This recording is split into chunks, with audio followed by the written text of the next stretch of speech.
അനുദിന വിശുദ്ധർ മെയ് 28 വിശുദ്ധ ജെർമാനുസ് ഫ്രാൻസിൽ 496 ഭൂജാതനായി. സഹോദരനായിരുന്ന ഫാദർ സ്കാപ്പിലോണിയായിരുന്നു അദ്ദേഹത്തിന് ശിക്ഷണം നൽകിയത്.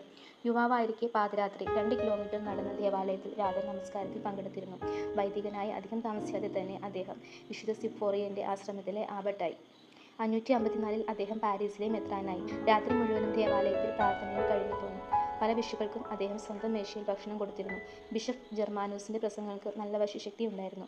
അതിമോഹിയും ലൗകിക സുഖങ്ങളിൽ ആകൃഷ്ടനുമായിരുന്ന ചിൽബർട്ട് രാജാവ് അദ്ദേഹത്തിന്റെ പ്രസംഗങ്ങൾ വഴി ഭക്തനും ധർമ്മിഷ്ഠനുമായി മാറി. അദ്ദേഹത്തിന്റെ അനുജൻ ക്ലോവിഡ് രാജാവ് ആർച്ച് ബിഷപ്പിന്റെ വിശുദ്ധിയിൽ നല്ല വിശ്വാസമുള്ളവനായിരുന്നു.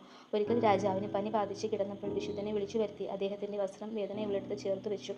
തൽക്ഷണം രാജാവ് സുഖം പ്രാപിച്ചു. അദ്ദേഹത്തിന്റെ തീക്ഷ്ണതയാൽ വിഗ്രഹാരാധനയുടെ അവശിഷ്ടങ്ങൾ കൂടി ഫ്രാൻസിൽ നിന്ന് തുടച്ചു മാറ്റപ്പെട്ടു. പാപികളുടെ മാനസാന്തരത്തിന് അദ്ദേഹം അവസാനം വരെ പ്രയത്നിച്ചു. 576 മെയ് 28 വിശുദ്ധൻ കർത്താവിൽ നിദ്ര പ്രാപിച്ചു.